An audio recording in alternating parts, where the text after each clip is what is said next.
actually. And the scenery is no better than the acting, is it? I mean, look at it. It's like a wet weekend in Whitby. If you let me here by myself for a bit of time on my own, then the scenery might get a bit better. Well, I've got to say something there.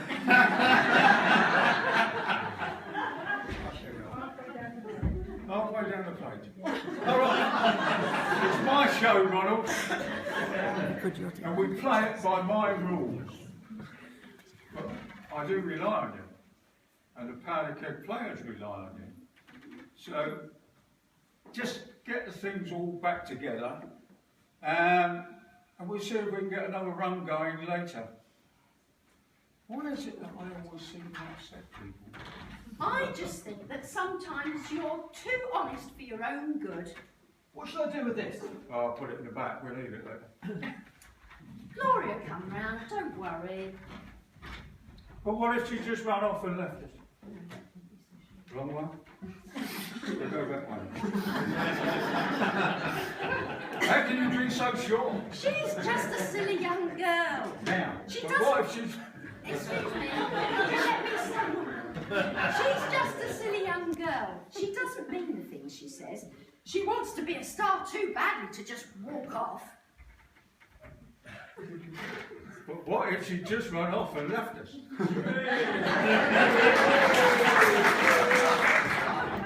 Come on.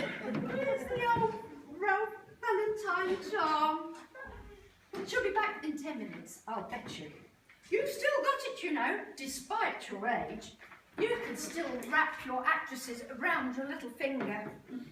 I can see it in her eyes. She's enthralled by you, just like I was all those years ago. Oh, the nights I cried myself to sleep over you. You're the only... Shut your mate. All those years ago. You're the only man I ever loved, you know. Oh, right. You broke my heart. In fact, Gloria reminds me of how I used to be all those years ago. What, Gloria? She's got a patch on you.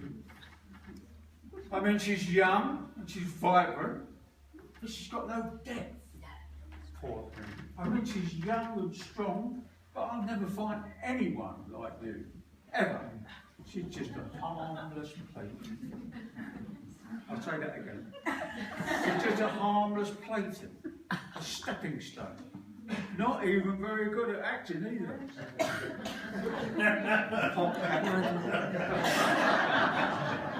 Bless her pathetic little shoe, ballet shoes.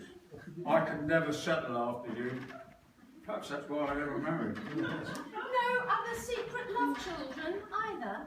No family at all. There's this theatre that seems to keep me together. And you, of course. Oh, Ralph, you forget I'm too wise to fall for your flattery now. At one time, I'd have been all gooey-eyed and hanging on your every word. Theatre directors have a habit of doing that, of convincing you that you're the only one in the world that matters. All rubbish, of course, just hot air and wet flannel. But now, I realise you're just the same with every woman you're with, and I pity you. I still wish I could be like Gloria again, though. Flighty, strong-willed, feisty. I'd have done things differently.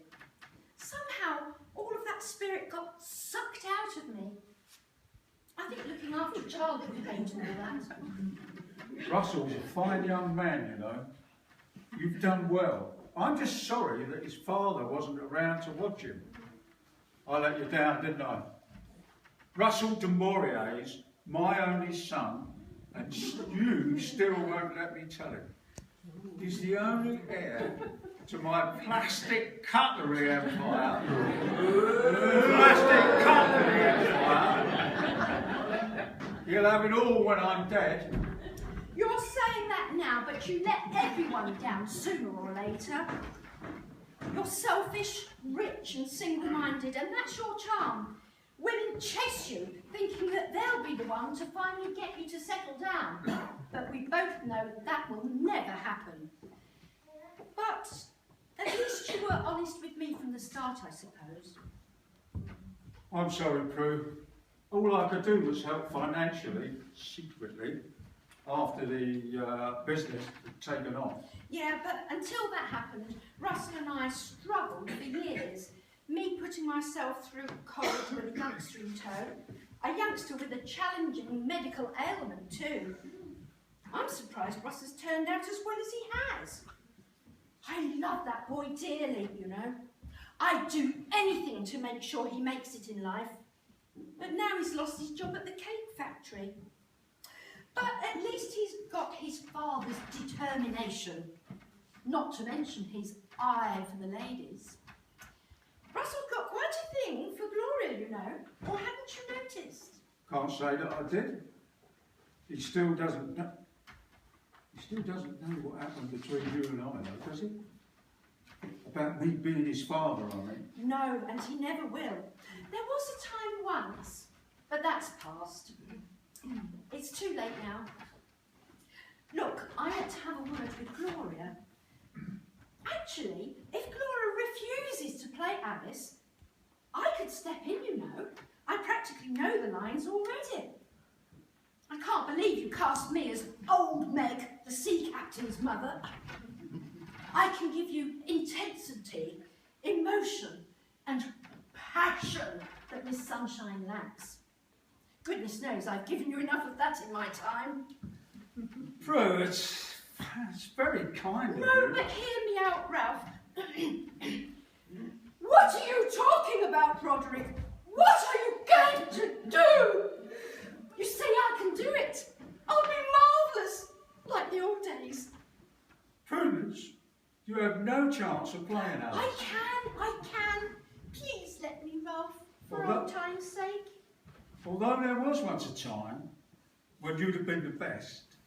Let's face it, I don't want to have to be blunt, but now, you're just too old. What did you say? You're just too Too old. old? Me? Too old? How dare you? In all the years I've known you. How can you be so cruel? I feel you've just made one big mistake, Mr. Valentine. You've enough people after your blood without having me added to the list. I'm feeling a bit faint. I'm feeling hypo. It's my diabetes. I'm going to go get a chocolate biscuit out of my bag and get my insulin. I need some sugar and a long sit down. Prue, I didn't mean to upset you, Prue.